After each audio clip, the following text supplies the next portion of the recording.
This is Indie Business Podcast, Season 2, Episode 4, Women, Wealth, and Wow.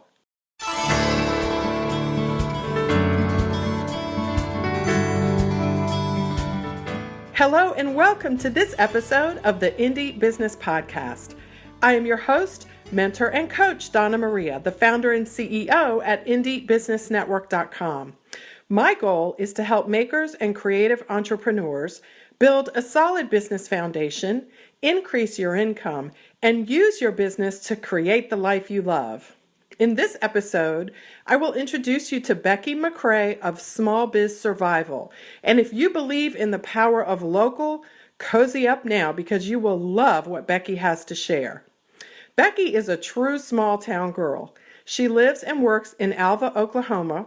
Population, according to Wikipedia, 4,945. She and her husband own a liquor store in town, and Becky is a speaker, author, and blogger, and her topic of choice is, you guessed it, small town living with an entrepreneurial twist. I met Becky online, which is where I meet so many incredible entrepreneurs as I move through my own personal small business journey. We have never met in person, but I feel as though if I walked up to her liquor store in Alva one day unannounced, we would be able to spend the next several hours together like old friends. One of the many things I like about Becky and why I really want you to know her is that she is all about being successful as an entrepreneur in a small town.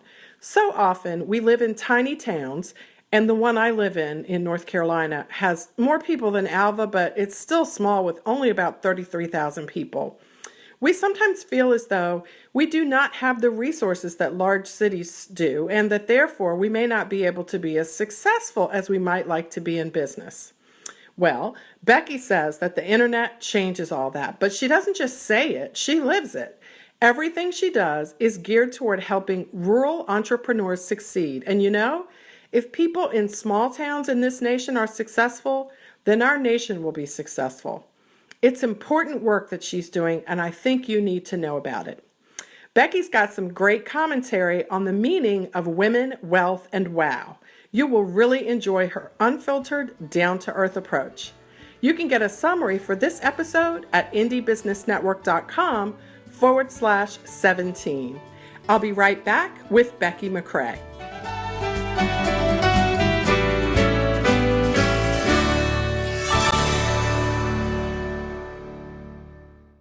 Becky McCray, I am so excited to get a chance to talk to you. Are you joining us from your home office in Oklahoma?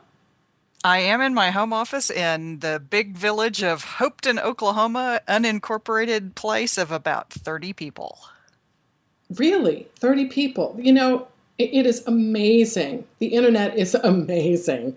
And we're going to talk a lot about, how we as women use the internet. But, you've been at this for quite some time. You've been using the internet for business purposes. You also have a lot of personal relationships. I can count myself as one of those lucky people that has connected with you in a more personal way online. Tell us a little bit, Becky, over the years, what have you noticed about the advances for everyone, but women in particular, where the internet is concerned, especially women entrepreneurs? Well, I look at everything through the small town lens, and growing up in a small town, the and going back before the internet was a big factor in how we designed our lives and our businesses. Growing up in a small town, you were limited to whatever was available in your town. That is no longer true. That is no longer true. And it's especially true for women. For a long time, when I was growing up, the limitations of your city limits and your geographic boundaries determined what kind of career you were going to have, what kind of jobs were available to you, and what kind of aspirations you could have. And that is completely different today. And people can still choose to live wherever they want to live, whether that's the big city or the small town. And we now take advantage of this amazing technology that has grown from being what was initially a really fun way to be geeky and learn stuff online. That was my first use of it, to something that absolutely defines the word opportunity. So I think especially for women in rural areas and small towns, technology has developed to become the tool that lets us define our own opportunity and define our own economic destiny instead of letting that be written for us by our place or our circumstances or by any other outside factor.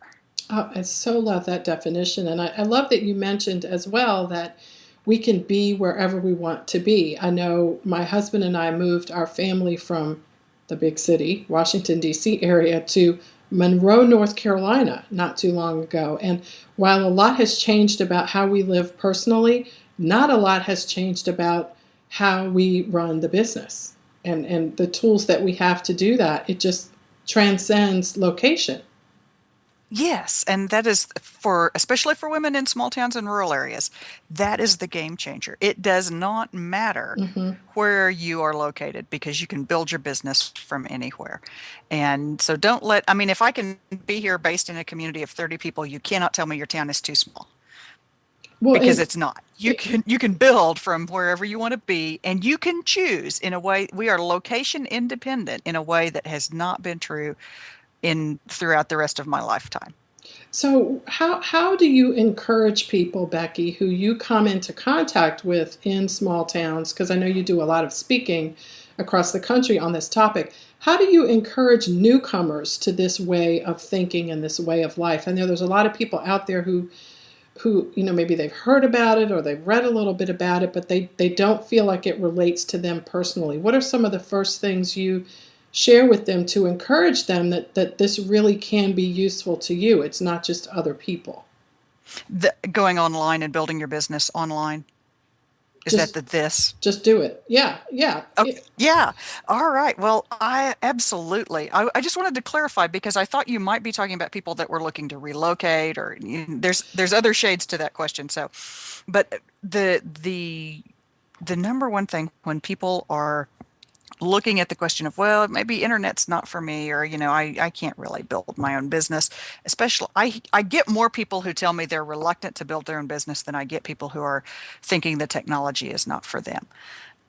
It, other than, maybe I guess those two go together. I'm thinking about it, and people that don't want to build their own business don't want to use technology. And I wonder if that's just, I just don't want to put myself out there. I don't want to reach beyond my current boundaries. And those are folks that it's hard to get them to step beyond their boundaries. But for people that listen to you and that listen today, I know that you're already putting yourselves out there. You Mhm, are the people that are willing to put yourself out in a new way. You're taking steps, even if you're just taking baby steps mhm, today.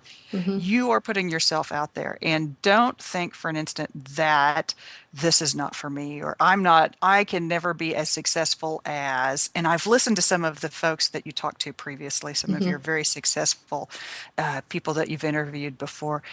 And all of us started small. We all mhm. started small and built from there. So those baby steps you take today put you in the position you learn and grow as you do this. And that is what enables you to become a much bigger success. So start small, do what you can do today, stretch yourself, and remember that you will always be learning and growing through the process of building a business, about the process of building a business online, adopting technology in a new way that allows you to do business from wherever you want to live and whatever other limitations you deal with. And All of Becky, this yes, no, go ahead. all of this adds up to it's your own opportunity. You build it yourself and you have to start small. And you can stay small if you want to, right? As you talked a minute ago, talking about you can grow big. You can define bigness however you want to define it, and you don't have to. Big is a relative term when it comes to your business, right? You can put your own parameters around that, whatever you want them to be, based on what you want in your life and your lifestyle, and you can define that as you go. That is perhaps one of the greatest gifts to us Mm. today is this Hmm. ability to grow it as big as we want and to stop there. But I'll tell you this, Hmm.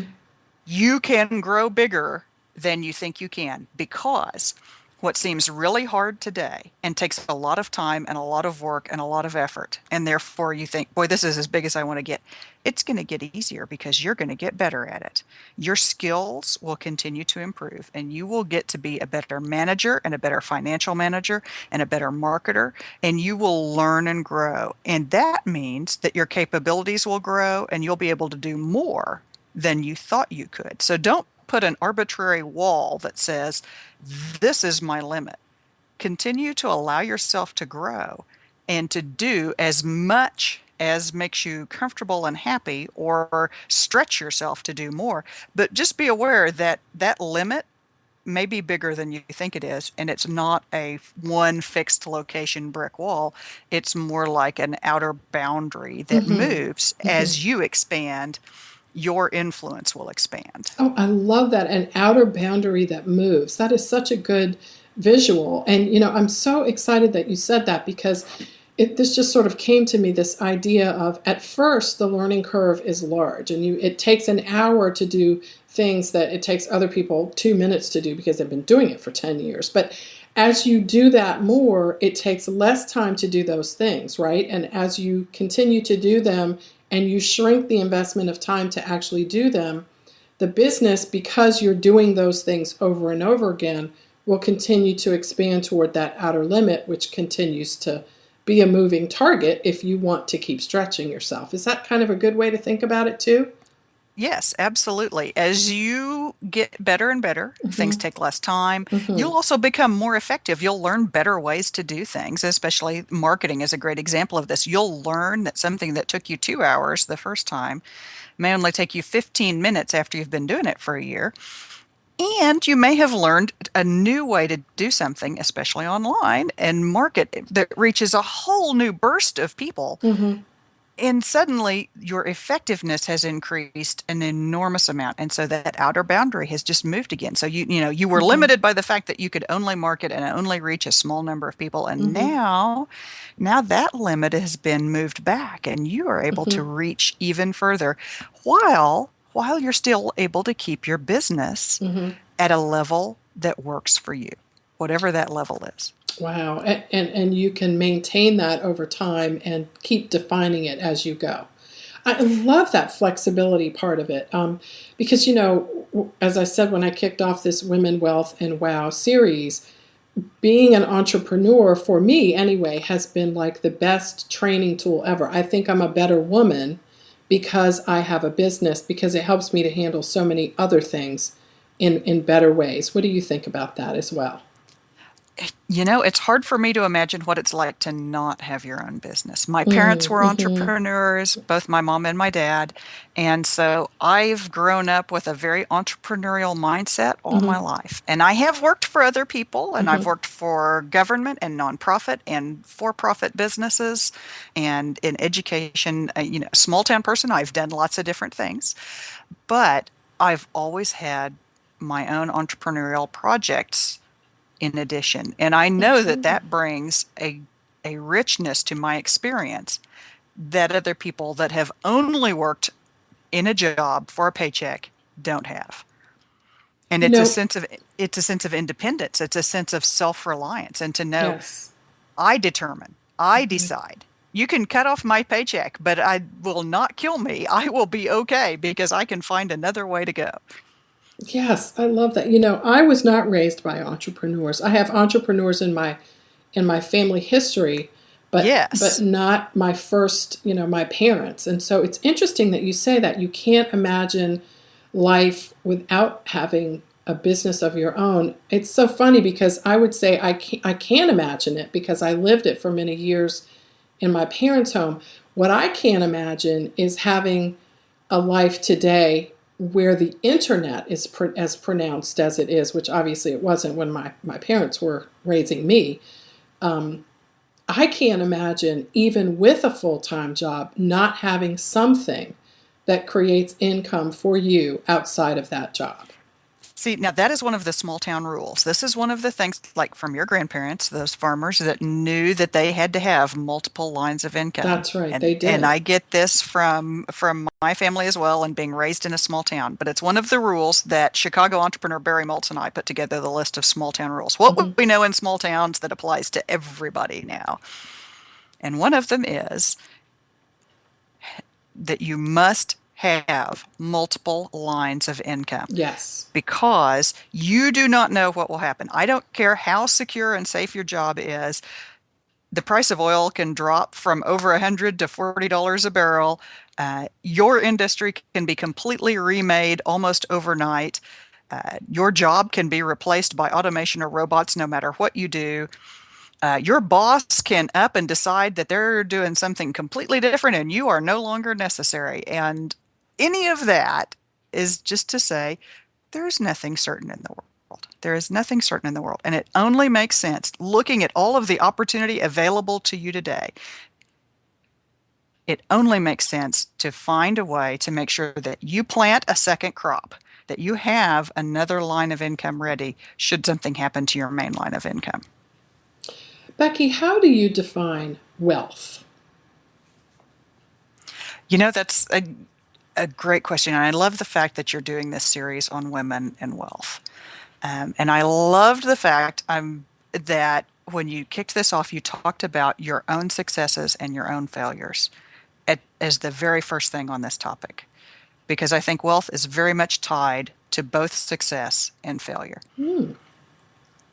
Your Tell me more. wealth. Yes. I want to, yes. I know it's like, I want to hear all that. I love the thought of that. And I know you have, I just want to tell our listeners, as I mentioned at the top of the show, Becky has two businesses. She has run for her local office, and she has just been speaking all over the place. So her view of wealth is not limited to the town that she's in. It's not limited at all. I just want to make sure, and I love the thought that you are expressing, that both success and failure feed into that. So tell us how.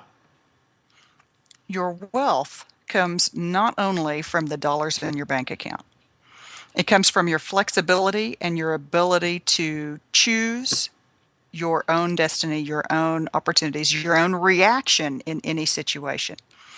That's a feature of wealth, is this ability to choose how you'll react to anything. But your wealth is also in your personal relationships and your family and your life, and the amount of well-roundedness that you built into your life. To me, being wealthy involves having a well-rounded life and not being only about business. It has to have a lot of other factors that make it a life worth living and well designed. And that has long been a luxury of the wealthy, to design their life. However, as we talked about, scaling your business to the size that's right for you, and Mhm. finding, as you learn and grow, moving that outer boundary and growing some more. But that is a sign of wealth, to have those opportunities to choose and all of that. But where success and failure come into it is more in the sense of the wealth of knowledge. Before you can choose your size of your business and choose the life that you want to design, Mhm. you have to build up a knowledge of experience. And that wealth of knowledge comes from both having succeeded at things and learning what works, and from failing at things and learning what doesn't work. So before you ever get to the point of having a lot of dollars in your bank account, a lot of choices about what you do, and a well-rounded life, you get there through having a wealth of knowledge, and successes and failures are both an important part of that. Becky, tell us about one of your most, I guess, biggest failures, should I say, or one that impacted and influenced your business and how you run your business today, and how Oh my, you overcame that. I know, I have so many. I'd have to think get for the a long list. time, but yeah, just share maybe something that you've experienced. No matter how big or small. What did you learn from that, and how did it help you define what you just told us? I have had my share of failures and perhaps somebody else's share of failures as well. I used to be an antiques dealer and I finally washed out of that business as a failure. I've done a number of things that I can think of, but there are two that I'm going to mention that I think are particularly relevant. One is you mentioned that I ran for local office. I did run for the state legislature in Oklahoma. I was a woman and a Democrat in Northwest Oklahoma, which is all men and all Republican. Um, Believe it or not, I got within 42 votes in and so I felt like I did that was a decent performance, but it's still a failure because there's only one person that moves on. That's the way that works in politics. Hmm. Close does not count. That failure is really important to me because it was, broadcast on the radio and put in the newspaper, and Right. then you got to go out and pick up your signs. It's a failure that you get to think about for a while, and Right. and so that one has influenced me in really helping me. I met so many wonderful people when I did that. I really can't say that it was a failure in that sense because I learned so much from it. It Hmm. was a Hmm. great experience. The other one that I want to mention is the one that kicked me into the liquor business. I worked for a small town near me as the city manager. This is one of those you need to have another line of income things because I was fired from being a small town city manager in a great burst of small town politics that was printed in the newspaper and reported on the radio. And, it's one of those things you get to think about for a while. But Right. at that time, my mother retired from the liquor store and I purchased it. And that kind of very public failure has gotten me past the idea that they can do anything to me. Hmm. Hmm. Whoever they are, there's just Right. really not much that they can do to me. What are you going to do? Put my name in the paper? Go right ahead. You're going to, they can't eat you. My grandmother used to say, they can't eat you. So after that, then what can they do to you? And it's liberating to have that kind of a public failure because uh, then you're a lot less scared about what can happen after that. So, having had businesses that have gone under and having been put in the newspaper for various failures, then I end up with my mother's store, or what was my mother's store, and is now my store to manage and run and deal with every problem that comes up. And uh, that business has turned out to be one of the best things that's happened to me of in my financial stability and just in terms of the satisfaction of having my own business and working directly with that. So that failure of being fired led me straight to something that has been absolutely wonderful for me. And I actually had an opportunity to sit down with the guy that did win that state legislative race way back Hmm. when. Hmm. And he looked at me, he said, "You got the better deal." And I said, Ah. yeah, I know. But I'm not sure if he still feels that way because he has gone on to become the Speaker of the House there in the state of Oklahoma. So see, everything is good. There's successes, Yes. there's failures, Yes.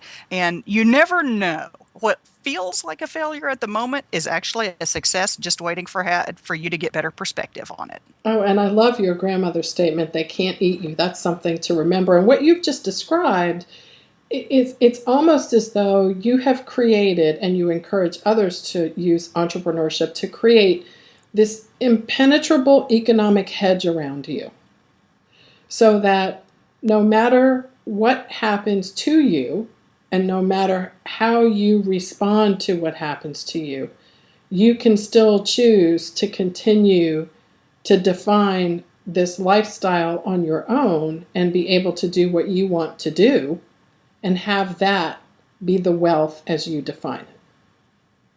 That's very well put. You've summarized it really beautifully. It makes me sound very smart. Thank you very Well, you much. are because no, listen, you've got well, I only have smart people on my show, so I do that, but so I'm you, you already you've got a business that is a physical presence, right? You have to be there. Obviously, that's where the products are.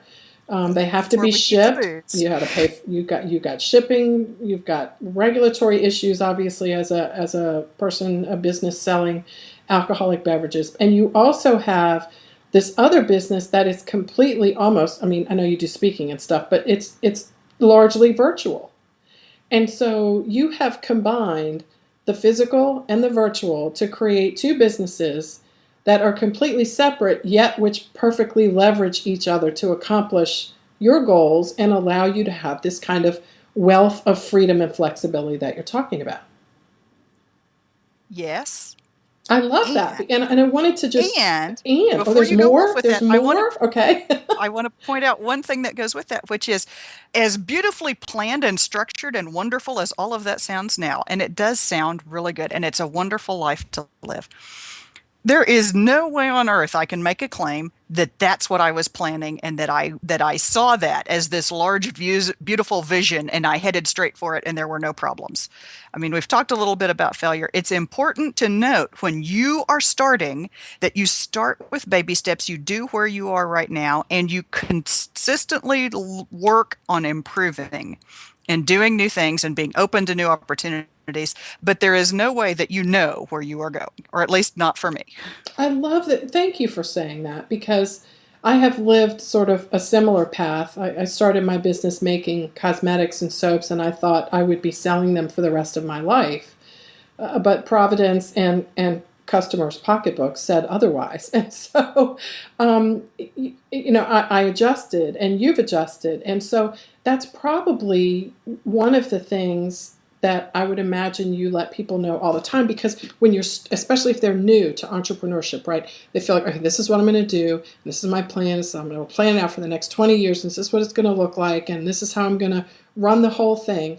And before you get And a this is couple what of, color we're going to paint my private jet, and then we're right, going to have right, it's or even this is where we're going to live, jet or no. And what you're describing is so important. And I want to stay on this point for a minute, simply because I want to use what you said to encourage people from your voice, having been in business for as long as you have, that no matter what you think you're going to start with, it's not the end game. It's not what you're going to end up with. It just doesn't happen that way.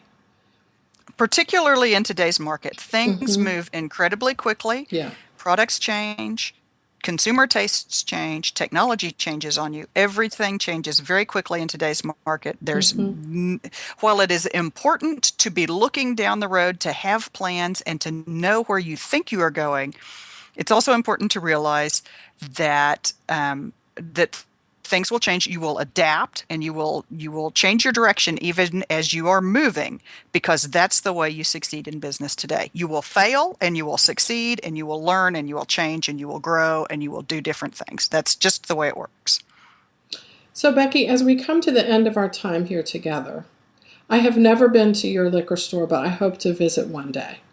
But I do know from watching you online and connecting with you, we've done podcasts before, we've chatted. I remember picked up the phone one day and just called you out of the blue and said hello, because I just thought I wanted to meet you, because I've been tweeting together with you for so long. You probably still thought it was a little bit strange when I did that, but That was a small town thing. That was a total small town thing. it was, and I just decided to do it, and I'm glad I did, because I feel like our relationship has just evolved. Even though I've never met you, I feel like you're someone that I can just have these great conversations with, and we can have a good time. But what I want to ask you is this: you have consistently, I think, from my perspective, wowed everyone with everything that you do. I'm sure the liquor store is no exception, but when you speak, you get rave reviews. And I can personally see that when we communicate with each other online, you still find time to be personal, and you still find time to connect with people on a real authentic level. So to me, that's a wow. I mean, that is a total wow, because I don't want to go into this in too much depth, but I have last week had been connected with an organization which I'm no longer connected with, and I will say I was unwowed. I was so unwowed, and I thought to myself, you know what? I never ever want to treat my customers, my clients, my fans, my members that way. Never want to do that. So it was a good example for me. But I guess what I'm asking you to share is, how do you do that? Where does this come from inside of you to be able to maintain those connections, keep your business going, and how do you continue to excite people and raise our eyebrows with what it is that you're doing?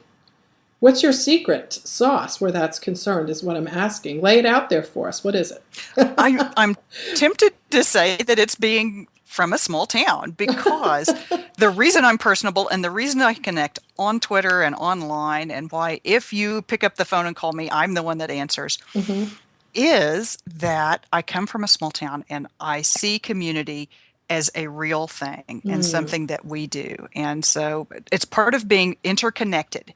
In a small town, you don't only sell me my cosmetics, but you also, your cousin is the one who approves my bank loan, Mm. and Mm-hmm. my son mows your neighbor's lawn, and we both have kids that are at the same age. You know, these kind of interconnections in small towns give us a sense that everyone is important.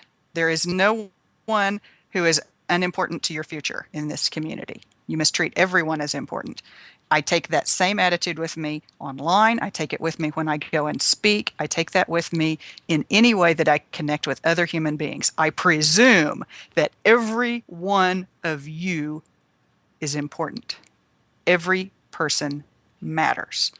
That presumption drives who I am and how I treat the world. And I think that that plays into the wow that you're talking about. I love the way you put that. And I have seen it with you, I've seen it with other people. So it doesn't really, it's not even limited to small towns. It's more of an attitude, right? It's just, It's and, absolutely an attitude, and it's right. an attitude you can choose. And Mm-hmm. if you were lucky enough Mm. to be raised with it, Mm-hmm. then if your parents were the kind of people that treated everyone as important, Mm-hmm. then you probably do too. And Mm-hmm. if you haven't up to this point, this is an opportunity for you to make a decision. You can choose the attitude that you have towards other people. And when you choose to presume that every single person matters, then you are choosing a much more meaningful life for yourself. And you're also able to use the internet to make those authentic connections and treatments of people, even though they may not be physically where you are. So You that, bet. You and yeah, I have yeah, never met in right, person, face right. to face, and we will fix that. Yeah, yes. We are going to fix that. Let's do that. But until we do, Hmm. we have had the opportunity to connect heart to heart Hmm. online. We have. And to find the things that we have in common, the things that we have different, but the things that matter to us. And we've shared some really good, deep conversations.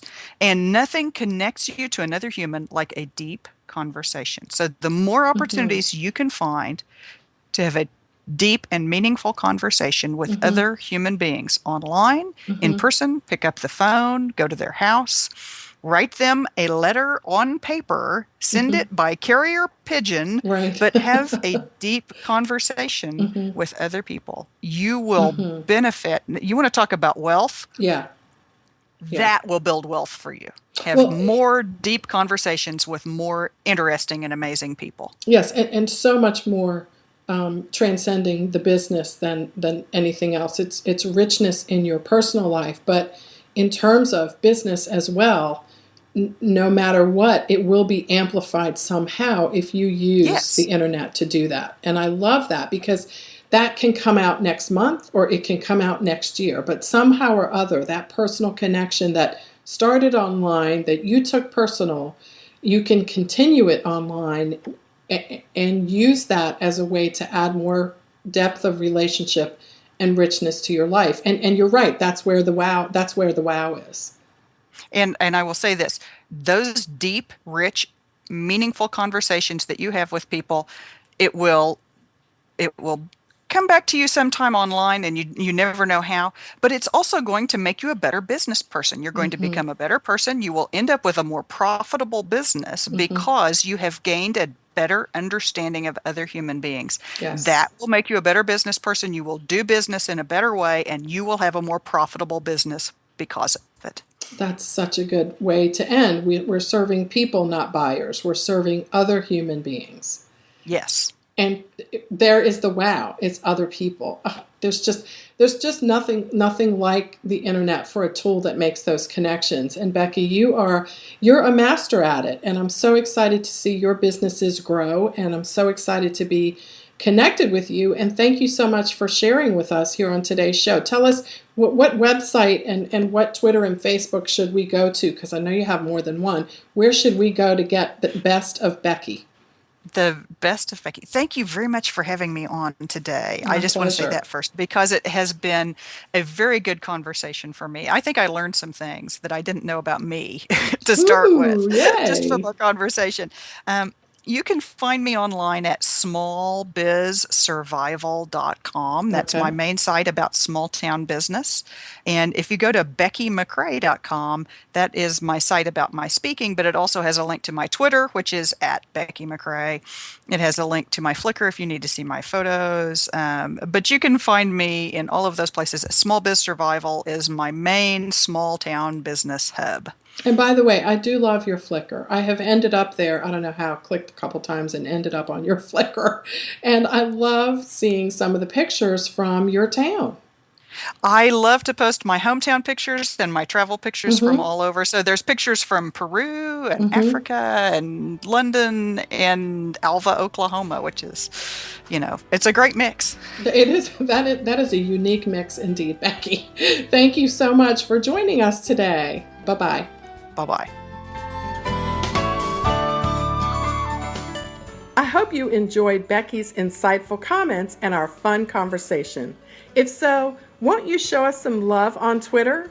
Just log on to indiebusinessnetwork.com/love, and you can let your friends know that you enjoy Indie Business Podcasts. We really want to make it useful to you, and if we are, please let us know by sharing. We so appreciate that, and it helps us a lot in terms of our iTunes rankings as well. And if we can improve in any way, please let us know that too. There's a contact link on our website so you can share what you'd like to see and how we can serve you better. I'll see you on the next episode of Indie Business Podcast. In the meantime, break all the rules, build your own corporate ladder, and create the life you love.